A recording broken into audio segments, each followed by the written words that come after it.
ஒரு முறை ஒருவர் ஒரு குறிப்பிட்ட மந்திரியை போய் சந்தித்தார். சந்தித்து தன் பிள்ளைக்கு ஒரு அட்மிஷன் வேணும் அப்படின்னு சொல்லி அவர் உதவி செய்யுங்க, நீங்க சிபாரிசு பண்ணுங்க அப்படின்னாரு. அப்போ அந்த மந்திரி ரொம்ப அவசரமா கிளம்பிட்டு இருந்தாராம்.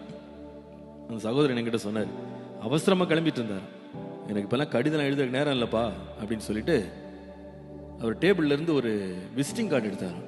எடுத்து இந்த கையில் வச்சுக்கோ, அந்த ஆஃபீஸில் போய் அந்த முதல்வர்கிட்ட போய் இந்த விசிட்டிங் கார்டை மட்டும் காட்டு, உனக்கு சீட் கொடுத்துருவாங்க, போயிட்டு வா அப்படின்னு.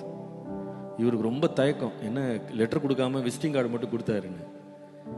இவர் ஆஃபீஸுக்கு போய் நின்னா ஒரு பெரிய கூட்டம் நிற்குதான், உள்ளே விட மாட்டேங்கிறாங்க, யாரும் பிரின்சிபலை பார்க்கக்கூடாது, எல்லாம் ரெஜிஸ்டரை பாருங்க அப்படின்னு. அப்போ இந்த பிரின்சிபலுடைய ரூம் வெளியில் நின்றிருந்த ஒரு அட்டெண்டர்கிட்ட இந்த விசிட்டிங் கார்டை கொடுத்தாராம். அவன் பார்த்துட்டு உடனே கதவு திறந்து உள்ளே போயிட்டான்.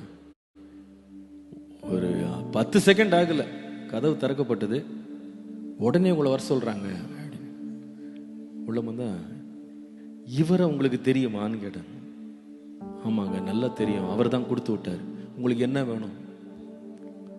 அவர் என்ன கேட்டாரோ அது கிடைத்தது. நான் யோசித்து பார்த்தேன், ஒரு 5 வருஷம் பதவியில் உட்கார்ற ஒரு மனுஷனோட பேருக்கு இவ்வளவு பெரிய மரியாதையும் மதிப்பும் இவ்வளவு வல்லமை இருக்குமானா, என்றென்றும் ராஜாவா இருக்கிற நம்முடைய ஆண்டவருக்கு எவ்வளவு வல்லமை இருக்கு. அல்லேலூயா. அவரோட பேரை நம்ம சொல்லும் பொழுது அதுல எவ்வளவு வல்லமை இருக்கு, எவ்வளவு அதிகாரம் இருக்கு. அந்த நாமத்தை கண்டு பிசாசு நடுங்குவான், அதிகாரங்கள் நடுங்கும், வியாதி ஓடி போகும், எல்லாம் அவருடைய நாமத்தினாலே. கரங்களை தட்டி ஆண்டவரை மகிமைப்படுத்துங்களேன்.